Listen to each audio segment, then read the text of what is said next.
Welcome back to the Fourth Way Podcast. In this episode, it's time for us to dig into our true conspiracy.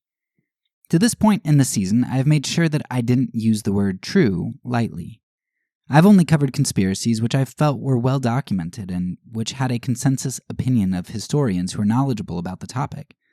I've avoided covering conspiracies that would be considered highly disputed. I've taken this approach because my goal this season is to give you the clearest picture that I can of what propaganda and conspiracy looks like, so that when we do get to cases which are murkier, we've prepared for battle in the light. Maybe a better example would be training for elite sporting competition. Back in the day, right after college, I was trying to get into really good shape, and I was running a lot. I was running high single-digit, low double-digit mileage over the summer, but then I ended up moving to Mexico City to teach. I was excited because Mexico City is over a mile high in elevation, and I thought that training there would be harder and more beneficial. Well, needless to say, when I got to the city and started running, I definitely struggled to do even a mile. Now, of course, Mexico City was also very hilly, and running more than a mile would probably have given me lung cancer anyway, considering the thick smog that always hung in the air. But running was way, way harder there. Now, I started doing research on high elevation running, and you know what I found? I found that high elevation running actually isn't the best for training. And that's because when you train at high elevations, you aren't able to work your body as hard as you can at lower elevations, because your body has less resources to use at the heights. Your body and blood acclimate to the high elevations, and you might have more red blood cells or more efficient blood cells, however that works, but the wall that you're going to hit is still essentially the same wall.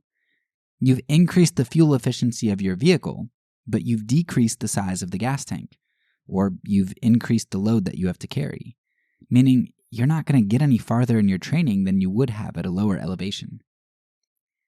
Now, you'll be at a huge advantage if somebody decides to come up to you and play you at a high elevation, but you're not going to have a significant advantage playing at lower elevations. So what's the secret then to the best training plan? The secret is to live high, where your body and blood cells are going to adapt to and function at a minimal oxygen level, and while training low so that you can push your body to the max. The trick is to increase your fuel efficiency and the size of your gas tank. Now, obviously, you have to be rich or sponsored to do something like that, so it's really not feasible to physically train like this for most people, but it's the ideal.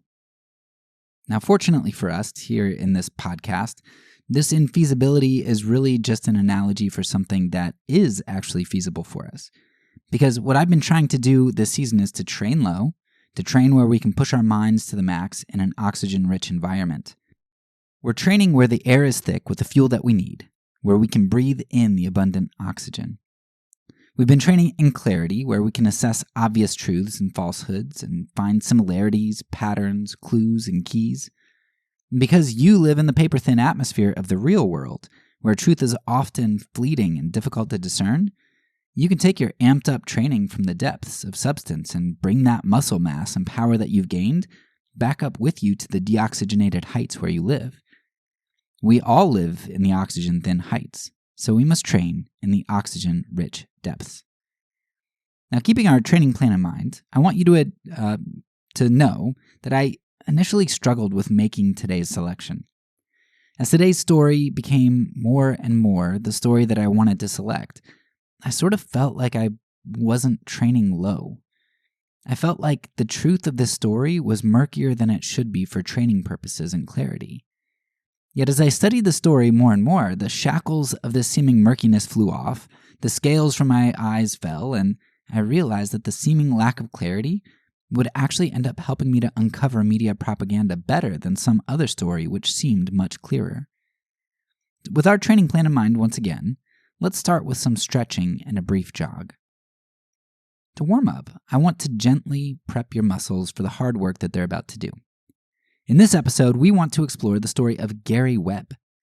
Gary Webb was a journalist in the 1980s and 1990s who ended up breaking news on what has become an infamous story, a story that we don't need to unpack quite yet.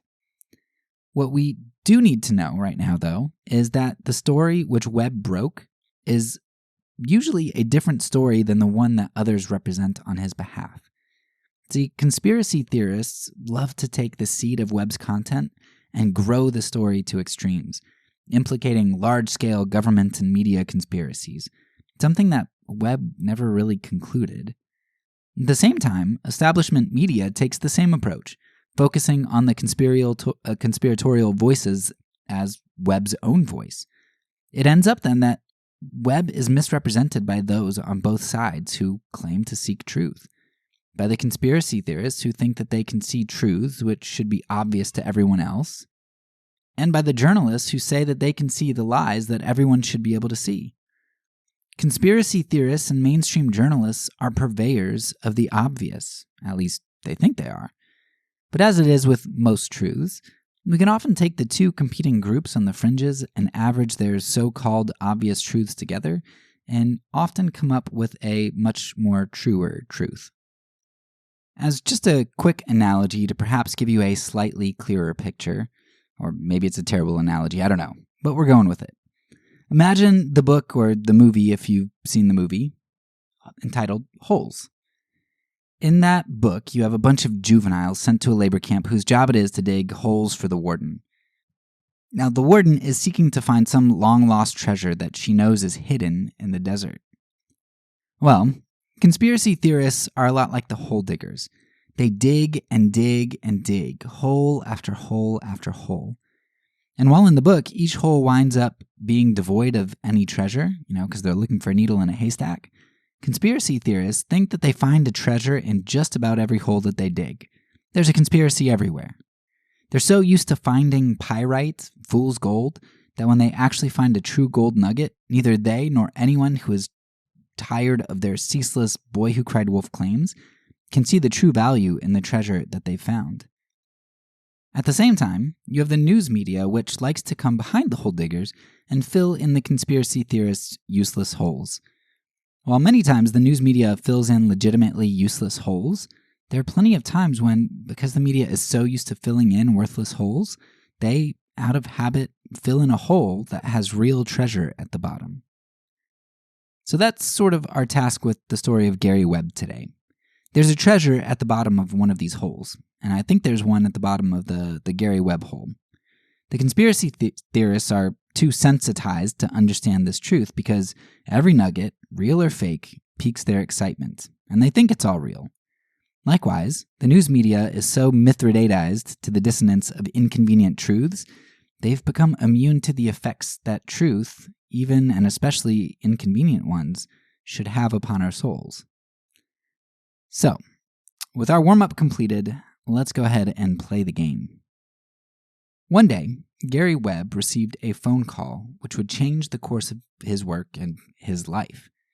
He was led onto a path of discovery in relation to the drug epidemic experienced by the United States in the mid-1980s and on. If you want a full accounting of that, you can read Webb's book entitled Dark Alliance, and I'll link some videos and things in the show notes as well. But I actually like the movie about Dark Alliance, about Gary Webb, called Kill the Messenger, because I thought the movie did a great job of both presenting the story accurately as well as highlighting the point that we're going to make today, which is that conspiracy theorists and the news media both misrepresent Webb's actual views. Anyway, as Webb started to look into the drug epidemic, particularly the crack epidemic, which in a later interview he also emphasizes is married to the urban arms and violence epidemic, Webb essentially began to piece some things together that others hadn't seen or reported up to that point. To see what Webb saw, we need a little bit of a history lesson. In 1979, the Sandinistas of Nicaragua overthrew the current government. Now, when you compare the Sandinistas to the government that they overthrew, it seems pretty clear that the Sandinistas were a lot better.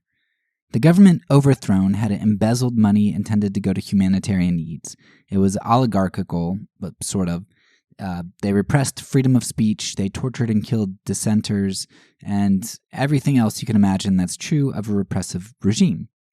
Of course, like most repressive regimes, especially repressive regimes in South America, the U.S. supported the repressive government. In fact, we were such buddies with them that part of the U.S. forces which were supposed to be sent on the Bay of Pigs invasion were actually to be sent from Nicaragua. Now, we like repressive regimes that do our dirty work. But when Jimmy Carter stopped funding this regime openly, this weakness in U.S. support, in part, allowed the Sandinistas to swoop in and overthrow the tyrants. It didn't take long for the Sandinistas to implement horrific policies like increasing education and literacy, improving housing, ending torture and capital punishment, promoting women's equality, and other atrocities that go along with these types of things. Most horrifically, they may have been on the way to democracy, for once. Joking aside, these sorts of initiatives obviously have a price to them, and that cost has to be procured from somewhere. Naturally, the Sandinistas sought to garner the funds for improvements, largely from the oligarchy and the leadership of those who came before them. They sought land reform and other movements which would strip the land and wealth from those who had used their power previously to embezzle funds, steal from the people, and make unfair deals with international companies that benefited the leaders at the expense of the nation and the people that they were supposed to represent. So while the U.S. saw socialism here and that property rights were not being upheld, we have to ask, at what point something becomes someone's property if it's illicitly or oppressively gained? That's an uncomfortable question for the U.S., which has gained pretty much all of its property illicitly in the not-too-distant past. Suffice it to say, the U.S. didn't like the socialistic tendencies of the Sandinistas, and it wasn't long until the United States, under Ronald Reagan, started opposing the Sandinista government.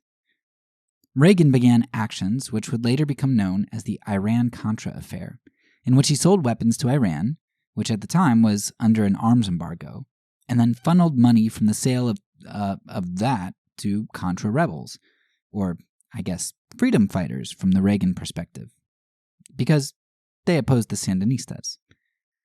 What's interesting is that when this money started to be funneled to rebels in 1981, it wasn't too long afterwards, within a year about, that the Sandinistas also took more repressive measures to protect the government. They began limiting freedom of speech and habeas corpus, though their measures weren't nearly as barbaric as the previous government, or as what the Contras were doing to civilians. This state of emergency, called by the Sandinistas, lasted from shortly after the U.S. began supporting the Contras secretly to about a year after direct U.S. support dried up in 1987. It's almost like U.S. support of dictatorial regimes props them up and encourages violence, or U.S. support of rebel forces causes human rights to be curtailed by governments which otherwise are very progressive and human rights oriented. Go figure.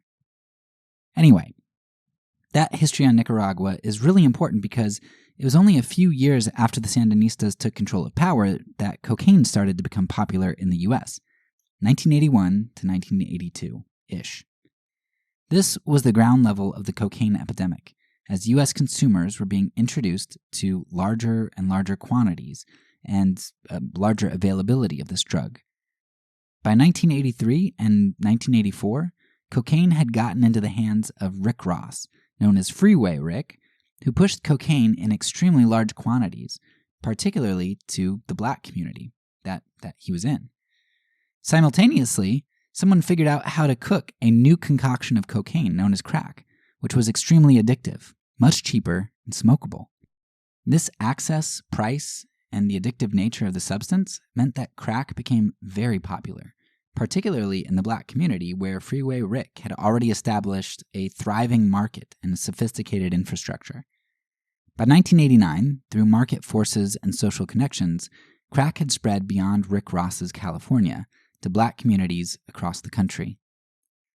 Now, up to this point in history, there isn't much that I've said which wasn't known too much in Webb's time. It was what Webb uncovered next that revolutionized our understanding of the crack epidemic.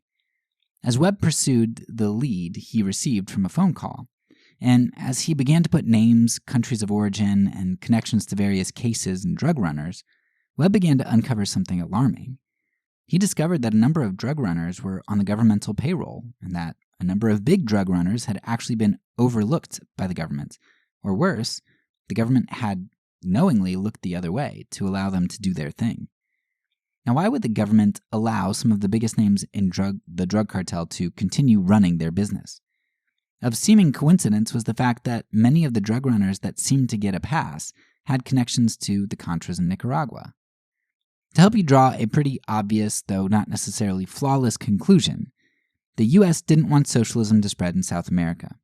Nicaragua had overthrown their U.S.-backed oppressive regime in 1979 for a government that made humanitarian reforms and looked very socialist. Within 2 years, the U.S. was secretly funding remnants of the old regime and the brutal right-wing Contras in hopes that they'd overthrow the socialistic Sandinistas. When the Iran-Contra affair, the secret selling of arms to embargoed Iran in order to send proceeds to the Contras, when that came to light, the Republican administration had to stop directly funding the Contras. With the U.S. pulling the plug on funding for the Contras, a major source of revenue for the Contras that was left to them then became drug trafficking. Now, the U.S. couldn't directly fund the Contras, but they could look the other way when they did business in the illicit drug market inside the U.S. At worst, the U.S. was largely sacrificing black communities to the ravages of crack, a sacrifice that they were very willing to make, as it fit the current narrative of black addiction and inferiority. Add to this the convenience that increased drug issues in the black community fed into the nation's support for the war on drugs by fostering fear, justifying exorbitant funding of equipping the police forces, along with harsh sentencing laws that started coming out in the mid-'80s and beyond, like the Anti-Drug Abuse Act of 1986. Well, the whole scenario was a perfect storm of U.S. intervention, nation-building, militancy, racism, politics, self-interest, and circumstantial luck.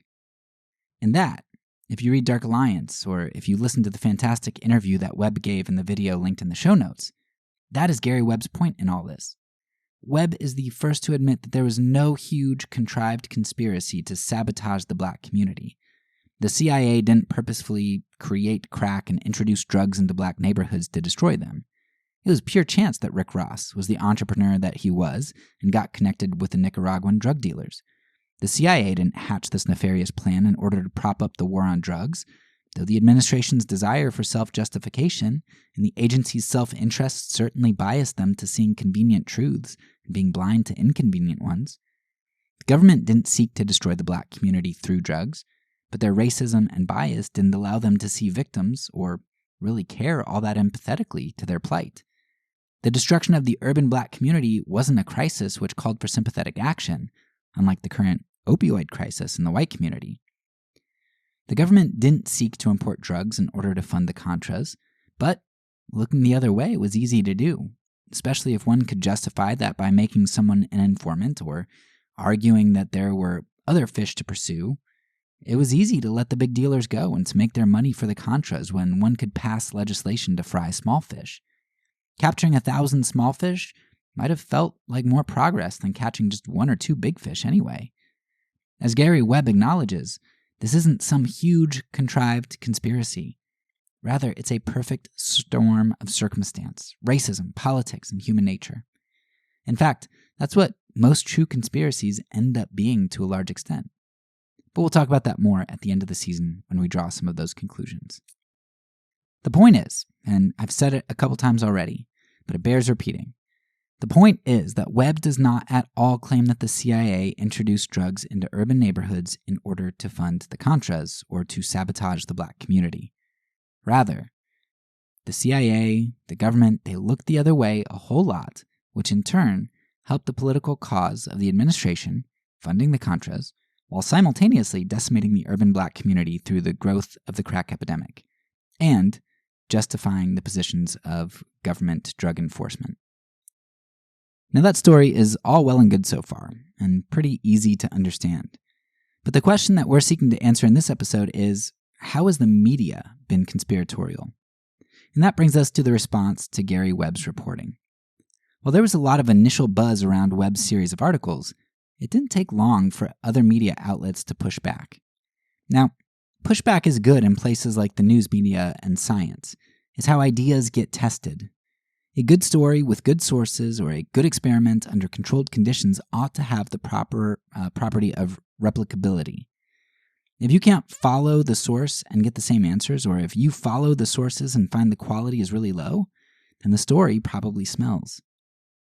So how do we see the news media push back against Gary Webb after releasing his articles?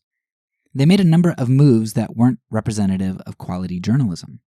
First, they only, or mostly, sought out details to discredit or bring into question Webb's articles. Sure, okay, the null hypothesis is vital in science and journalism. We seek to put conclusions to the test by assuming that they're false and trying to negate them. But in science or journalism, we might conclude that one part of a conclusion is wrong, while holding other parts to be true. Some aspects of a conclusion are more integral than others, and their falsity in no way disproves the whole conclusion. For instance, if there's a murder case going to trial, and I have video footage of the suspects, their fingerprints on the murder weapon, a strong motive to collect on an insurance policy or something like that, lack of an alibi, and one of their hairs at the crime scene, I've got a pretty good case. But if information comes back that the hair that we found actually isn't theirs, it's somebody else's, is my case blown? No, not one bit. You'd expect there to be hairs from multiple people who passed through an area. It doesn't matter if it's not my killer's hair. It would have been helpful, but it doesn't matter that much. My evidence on the hair is erroneous, but the rest of the evidence is strong.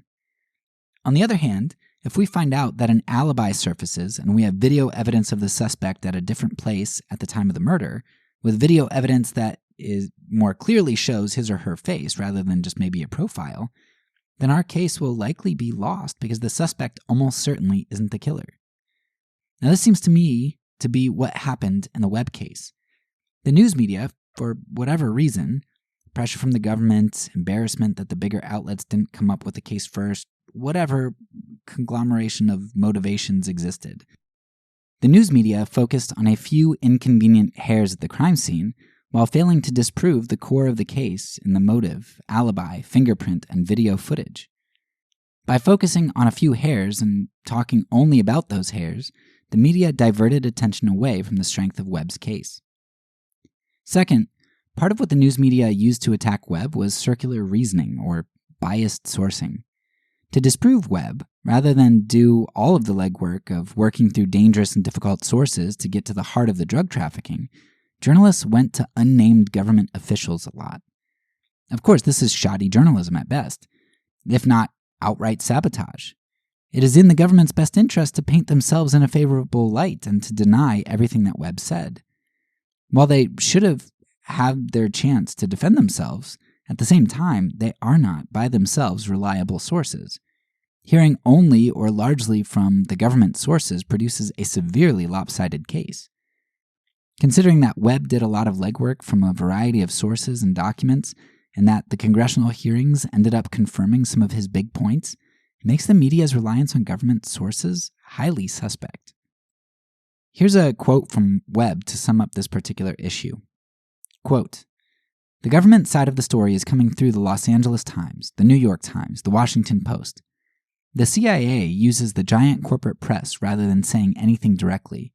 If you work through friendly reporters on major newspapers, it comes off as the New York Times saying it and not a mouthpiece of the CIA." End quote. A third tactic that the media used with Webb's reporting was what Webb calls the proof versus evidence tactic. How much evidence is needed to make a case that one can make a rational and reasonable judgment on? A sufficient amount, right? No claim ought to require certain proof, like 100% certainty, but rather it ought to require adequate evidence. In the case of Webb's journalism, the media kept asking for proof, by which they meant some indisputable fact. A taped recording of government admissions, of which the congressional hearings apparently don't count. Or something along those lines, right? Whenever an aspect of Webb's case was validated, the standard was raised for Webb's case. The media was essentially making it impossible for Webb's case to be believed because with each addition of evidence, more was required of him. You can hear Webb discuss this around minute 42 in the video that I link in the show notes. Finally, Gary Webb highlights what is perhaps the biggest aspect of the news media's propaganda in this situation. You can find this around minute 39 of the interview linked in the notes. Webb talks about how public hearings had been called in light of his journalism, and that these public discussions confirmed some of Webb's bigger points in the case. However, while the media fervently reported on the hairs that didn't stand up to scrutiny in Webb's library of documentation, jumping on every hair that surfaced, they, at the same time, failed to report on aspects of the case when Webb's information was validated, as was the case with some key points in the congressional hearings. After Webb, who was a lifelong journalist, experienced the media propaganda machine come out full force against him, what did he have to say? Here's probably one of Webb's most famous quotes to sum it up. Quote, "If we had met 5 years ago, you wouldn't have found a more staunch defender of the newspaper industry than me. And then I wrote some stories that made me realize how sadly misplaced my bliss had been.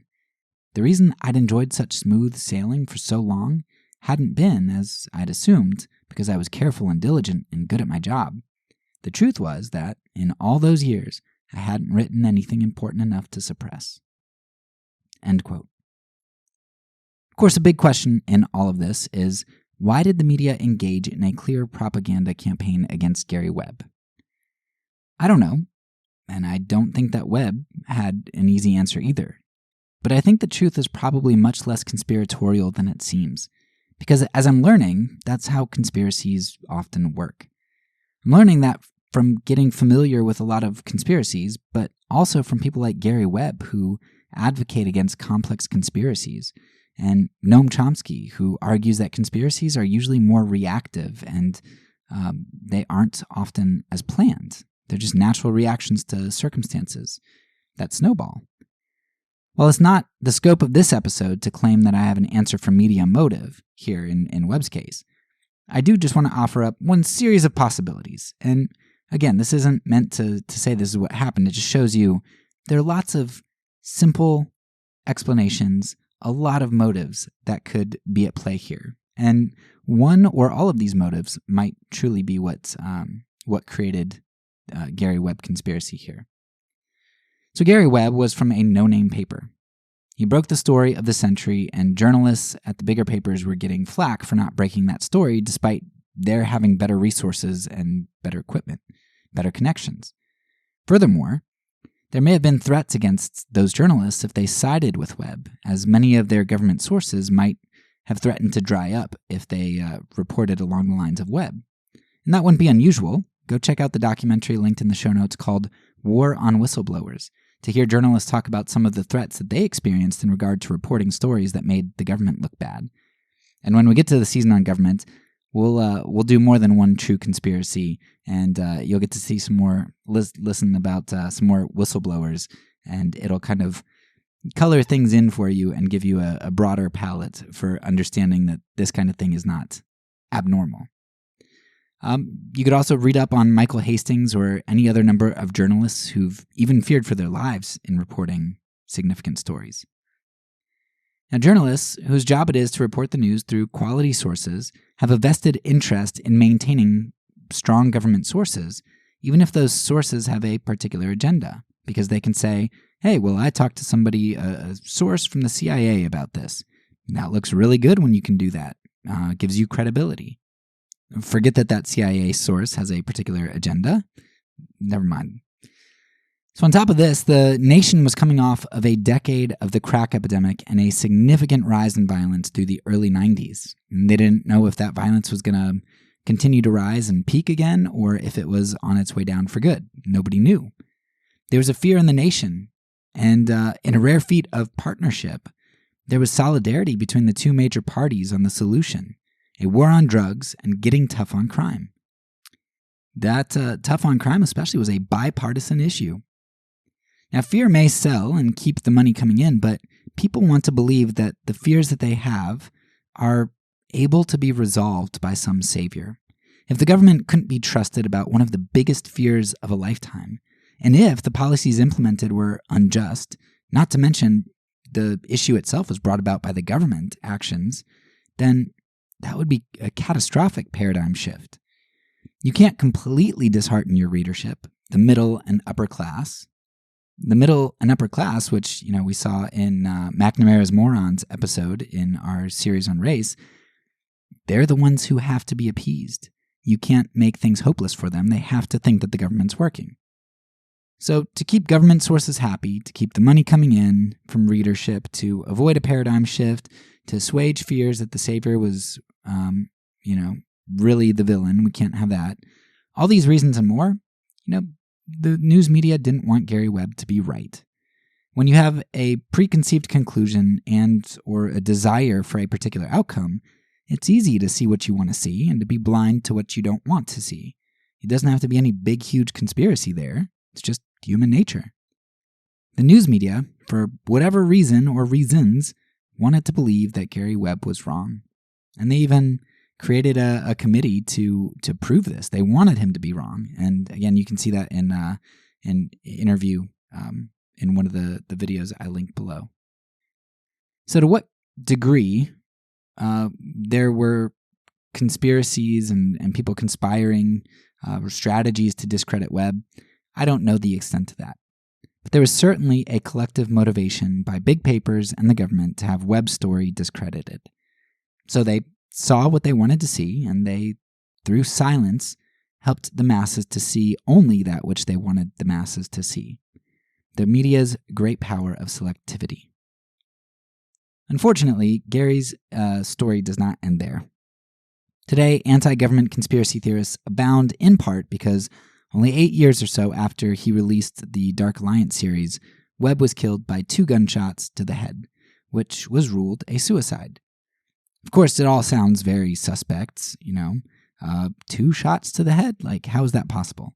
But the evidence points to the fact that Webb's death was indeed a suicide. His family identified that Webb had had some really hard times leading up to his death, and they believe that he committed suicide. Suicides by more than one shot are much more common than people think. And Webb's journalistic conclusions had largely been suppressed or drowned out, so a government motive to kill him, 8 years later after everything had died down, it doesn't make sense that they'd be silencing him at that point. Nevertheless, Webb's death provides a fitting capstone for those conspiracy theorists who, like the media, see the evidence that they want to see. Ironically, in being unable to draw the conclusions that are most supported by evidence, the conspiracy theorists feed the position advocated by journalists, which write Gary Webb off as an unprofessional loon, a conspiracy theorist. But that's the farthest thing from what Gary Webb was. He never claimed conspiracy theory, and he always advocated for a balanced look at the evidence, something that neither the conspiracy theorists or the news media have been able to do when approaching this issue. Webb uncovered the way that systems and institutions lead to injustices through unfortunate series of events by reacting to circumstances based on self-interest. It's natural.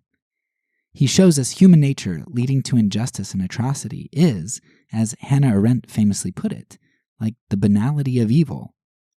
Evil, atrocity, and true conspiracies are birthed out of the many, seemingly small compromises, which, over the years, snowball into intricate injustices woven into the fabric of an individual's heart, into the fabric of a community, and even into the fabric of a nation. They look complex because human nature is complex and our desires are simple yet lead to actions that create very complex outcomes. So over the course of a decade or two, sure, it looks like a conspiracy that was contrived from the beginning, but really it was just the outpouring of wicked hearts and wicked structures.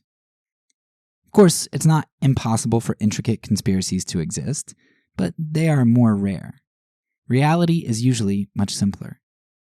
Gary Webb's claims end up being much less interesting than either side wants to make them out to be. But I suppose that's what makes his story so interesting. If we believe Gary and peer into this banality of evil that he identifies, there's an opportunity for us to be made aware, to experience the discomfort of our history, the uncertainty of our future, and even the truth of our complicity with injustice in the present. Perhaps that's why so few have truly heard Gary Webb for what he's actually said. Some of us like the silence we can buy in the papers, discrediting Gary and easing our discomfort, while others like the silence that Gary gave us with 2 shots to the head, proving to us that we see what others can't. The bad people out there are against us. Just remember that the silence of propaganda is deafening, and Gary's voice has been silenced. Gary Webb has a lot to say, so please don't let him remain silent. Hear him speak. That's all for now. So peace, and because I'm a pacifist, when I say it, I mean it.